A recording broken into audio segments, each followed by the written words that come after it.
Good evening students. This is third video of chapter electric current class 10th. इससे previous videos में हमने study किया था charge, electric current, voltage, Ohm's law, और आज जो हम स्टडी करने वाले हैं वो है कॉम्बिनेशन ऑफ रेजिस्टर्स। ठीक है, तो सीरीज़ कॉम्बिनेशन और पैरेलल कॉम्बिनेशन ये होते क्या हैं, इनमें रिजल्टेंट रेजिस्टेंस कैसे फाइंड करते हैं ये हम सीखेंगे आज। ठीक है, आज देखेंगे इसमें। तो स्टार्ट करते हैं। रेजिस्टर्स इन सीरीज़, तो सीरीज़ कॉम्बिनेशन क्या होता है? व्हेन टू और मोर रेजिस्टर्स, कम से कम दो और दो से ज़्यादा भी हो सकते हैं, 3, 4, 5 जितने भी हो सकते हैं।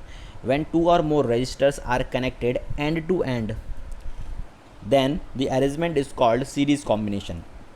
एंड टू एंड का मीन्स क्या है यहाँ पे? एंड टू एंड मीन्स अगर मान लो एक रेजिस्टेंस हमारा R1 है, ठीक है, और दूसरा रेजिस्टेंस हम इससे एंड से कनेक्ट करके इसमें अरेंज कर दें स्टेप से R2, ऐसे तीसरा रेजिस्टेंस यहाँ पे लगा दें।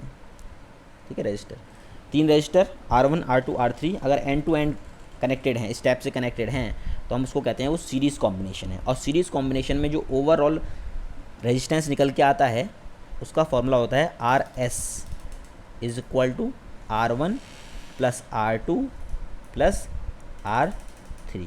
यानी कि अगर 3 रेजिस्टेंस, ठीक है, R1, R2, R3 series combination में होते हैं तो इनका रिजल्टेंट या ओवरऑल या इफेक्टिव रेजिस्टेंस का जो फॉर्मूला होता है वो होता है RS is equal to R1 plus R2 plus R3। ये कैसे आता है उसको देखते हैं अब। ठीक है, उसके लिए हमने एक सर्किट ड्रॉ किया है जिसमें 3 रेजिस्टेंस हमारे हैं R1, R2, R3। ये एक सीरीज़ कॉम्बिनेशन में कनेक्टेड हैं, 2 एंड पॉइंट हैं, एक एक्स एंड पॉइंट है, दूसरा वाई, और इन दोनों के बीच में एक हमारा वोल्ट मीटर ऐड है जो कि हमें वोल्टेज बताएगा। ठीक है, इस सर्किट में हमने एक एमीटर कनेक्ट कर रखा है जो हमको सर्किट में फ्लो होने वाले करंट को बताएगा। ठीक है, ये हमारा एक बैटरी है, कॉम्बिनेशन ऑफ सेल्स, एक स्विच, सर्किट में करंट आई फ्लो हो रहा है। ओके, अब हम फाइंड आउट करते हैं टोटल और रिजल्टेंट और ओवरऑल और effective resistance in series combination. ठीक है,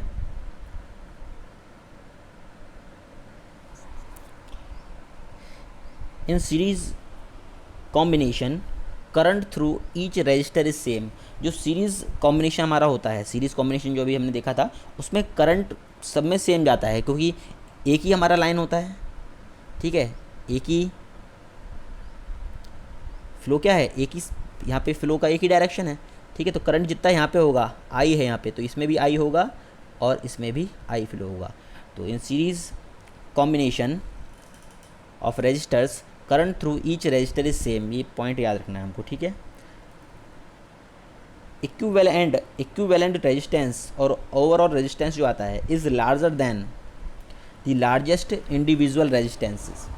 तो इंडिविजुअल अलग अलग रेजिस्टेंस की अगर बात करें तो उन सबसे हाई होता है इक्विवेलेंट रेजिस्टेंस, उन सबसे ज़्यादा ही आता है।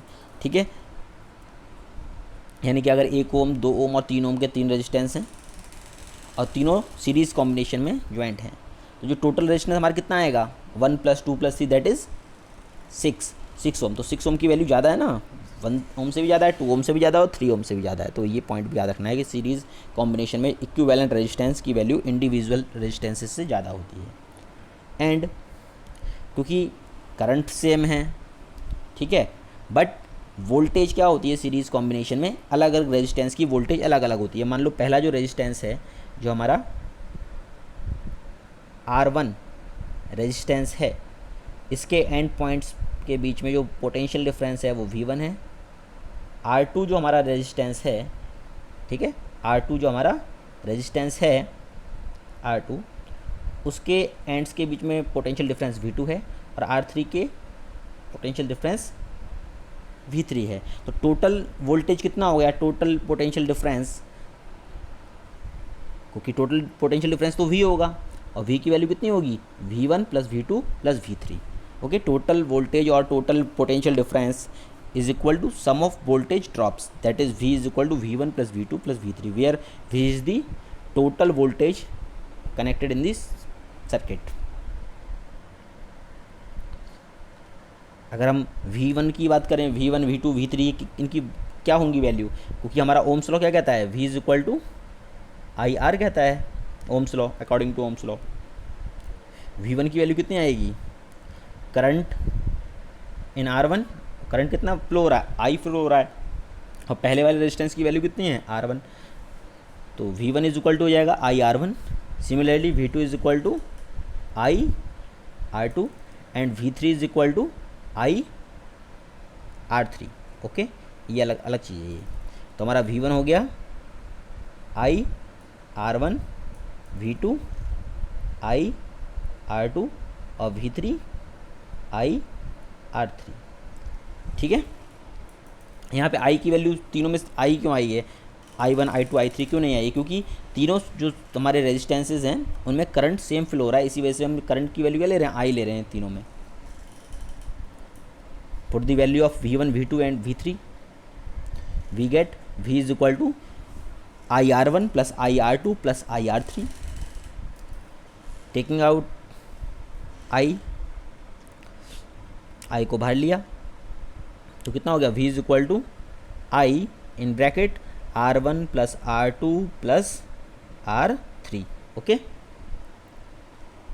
Okay, since if total resistance or overall resistance in series combination is R, okay, then total voltage V is equal to total current into total resistance, that is V is equal to IR। तो V की value IR put कर दिया तो I से I cancel out हो गया और हमारा जो बचेगा वैल्यू वो कितना बचेगा, effective resistance R is equal to R1 plus R2 plus R3। और यही किसका फॉर्मूला है, effective resistance in series combination का फॉर्मूला हमारा आया निकल के, R is equal to R1 plus R2 plus R3। Now next topic is resistors in parallel.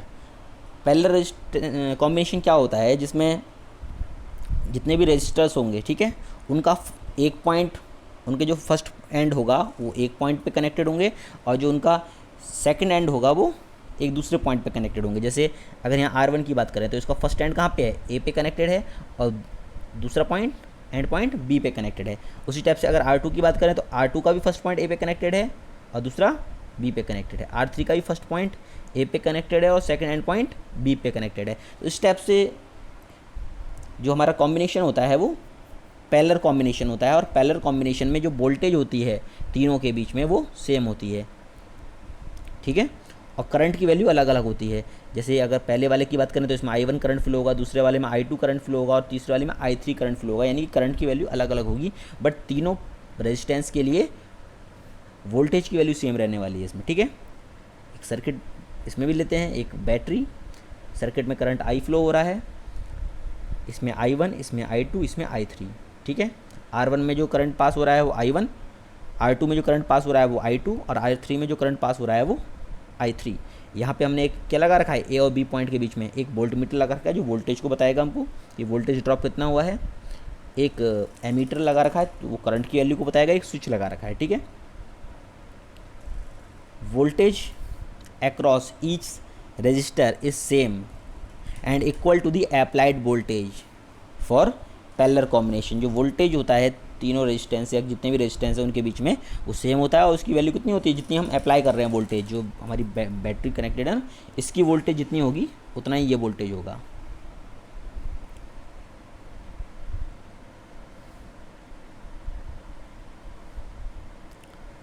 Total current is equal to the sum of the currents through the individual resistances. क्योंकि पहले वाले resistance में I1 current flow हो रहा है, दूसरे वाले में बताया हमने I2 करंट फ्लो हो रहा है, तीसरे वाले में I3 करंट फ्लो हो रहा है।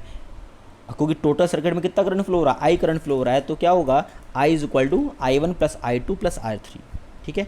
अब यहाँ पे हम क्या करेंगे, जैसे वहाँ पे V1 V2 V3 की वैल्यू निकाली थी सीरीज कॉम्बिनेशन में, यहाँ पे हम I1 I2 I3 की वैल्यू निकालेंगे with the help of Ohm's law. Ohm's law क्या बोलता है, ओम्स लॉ बोलता है V is equal to IR, so I is equal to V upon R, ठीक है। तो I1 इज इक्वल टू कितना हो जाएगा, I1 is equal to V तो सेम है सबके लिए, V upon R1, I2 is equal to V upon R2 और I3 is equal to V upon R3, क्योंकि वोल्टेज तीनों रेजिस्टर्स के लिए सेम रहने वाला है फॉर पैरेलल कॉम्बिनेशन और हम पैरेलल कॉम्बिनेशन ही कर रहे हैं। And similarly total current I is equal to total voltage upon total resistance in parallel combination. Put the value of I, I1, I2 and I3, we get V upon R is equal to V upon R1 plus V upon R2 plus V upon R3. यहाँ से हम ये हो जाएगा V upon R, V common आ जाएगा तो हो जाएगा 1 upon R1 plus 1 upon R2 plus 1 upon R3. V से V कैंसिल आउट हो जाएगा और जो हमारा overall resistance in parallel combination बनेगा उसका फॉर्मूला हो जाएगा 1 upon R is equal to 1 upon R1 plus 1 upon R2 plus 1 upon R3. Okay, so for parallel combination the reciprocal of equivalent resistance is equal to sum of reciprocals of individual resistances. So for parallel combination formula is 1 upon Rp is equal to 1 upon R1 plus 1 upon R2 plus 1 upon R3. Okay, and for parallel combination the equivalent resistance is less than the value of the smallest individual resistance in the combination. और तो जो equivalent resistance की value निकल के आती है parallel combination में वो क्या आती है, जो individual resistances हैं उनसे भी कम निकल के आती है. ये पॉइंट हमको याद रखना है, ठीक है. एंड आज का लास्ट टॉपिक स्टार्ट करते हैं, advantages of parallel combination over series combination. कि पैरेलल कॉम्बिनेशन का एडवांटेज क्या है सीरीज कॉम्बिनेशन से, हम पैरेलल कॉम्बिनेशन का ज़्यादा यूज़ करते हैं, ऐसा क्यों करते हैं, ठीक है. तो उसका एडवांटेज बताना कि पैरेलल कॉम्बिनेशन का एडवांटेज क्या है. First, in series circuit when one component fails the circuit is broken and none of the component works. देखते हैं इसको क्या कहना चाह रहे हैं. अगर सीरीज़ कॉम्बिनेशन की बात करते हैं तो उसमें इस टाइप से कॉम्बिनेशन होता है, ठीक है. मान लो यहाँ पे एक ये बल्ब कनेक्टेड है, ये एक हीटर कनेक्टेड है और ये एक फ्रिज कनेक्टेड है. तो अगर फर्स्ट वाला या सेकंड वाला हमारा डिवाइस ख़राब हो जाएगा, यानी कि जो सर्किट हमारा यहाँ पे ब्रेक हो जाएगा, ठीक है, तो थर्ड वाले पे करंट पहुँचेगा ही नहीं. या फर्स्ट वाला डैमेज हो जाएगा तो सेकंड और थर्ड को करंट मिलेगा ही नहीं, और करंट नहीं मिलेगा तो वो वर्क नहीं करेंगे. तो सीरीज़ सर्किट में ये हमारा डिसएडवांटेज होता है सीरीज सर्किट में, कि अगर एक इक्विपमेंट ने या एक कंपोनेंट ने वर्क करना बंद कर दिया तो बाकी के जितने भी हैं उसके बाद वाले वो वर्क नहीं कर पाएंगे, ठीक है ना. तो सीरीज कॉम्बिनेशन में ये नुकसान है. अगर पैरेलल कॉम्बिनेशन की बात करें तो पैरेलल कॉम्बिनेशन में जो रेजिस्टेंसेस होते हैं वो स्टेप से होते हैं, ठीक है, स्टेप से होते हैं. तो अगर इसमें अगर एक कंपोनेंट वर्क ना भी करे, ठीक है, ख़राब हो जाए, तो बाकी के काम करेंगे. क्यों? क्योंकि सर्किट हमारा क्लोज ही रहने वाला है, ठीक है. उसमें ज़ीरो हो जाएगा करंट, बट इनमें और इनमें करंट थोड़ी जीरो होगा, ठीक है.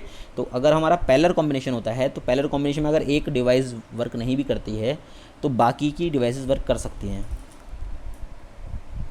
तो जो हमारे घर में सर्किट होते हैं वो हमारे पैरेलल सर्किट ही होते हैं, क्योंकि हम अलग अलग स्विच होते हैं सबके, कि अगर हम पंखे को बंद करते हैं तो लाइट बंद नहीं होती, ऐसा नहीं है ना. तो हम घर में जो यूज़ करते हैं वो पैरेलल कॉम्बिनेशन यूज़ करते हैं. Second, for parallel combination different appliances have different requirement of current. क्योंकि पैरेलल कॉम्बिनेशन में क्या होता है, अलग अलग डिवाइसेस के हिसाब से अलग अलग करंट का रिक्वायरमेंट होता है, और सीरीज़ में सेम रिक्वायरमेंट होता है. Okay, this can not be satisfy in series as current remain same. और सीरीज़ में क्या होता है, करंट की वैल्यू सेम रहती है सभी के लिए, उसमें नुकसान है इस चीज़ का, पैरेलल में बेनिफिट है. Third, the total resistance in a parallel circuit is decrease. जो टोटल रेजिस्टेंस की वैल्यू आती है अगर सीरीज़ कॉम्बिनेशन में हम कनेक्ट करते हैं तो टोटल रेजिस्टेंस या ओवरऑल रेजिस्टेंस की वैल्यू ऑलवेज कम आती है ना. तो इस वजह से भी पैरेलल कॉम्बिनेशन को हम ज़्यादा प्रीफर करते हैं, ठीक है. तो आज की इस वीडियो में इतना ही. आज हमने सीखा सीरीज़ कॉम्बिनेशन क्या होता है, उसके लिए इक्विवेलेंट रेजिस्टेंस का formula RS is equal to R1 plus R2 plus R3. उसके बाद पैरेलल कॉम्बिनेशन, उसमें इक्विवेलेंट रेजिस्टेंस का formula 1 upon RP is equal to 1 upon R1 plus 1 upon R2 plus 1 upon R3. और लास्ट में हमने क्या पढ़ा, advantage of parallel combination over series combination. Okay, thank you students.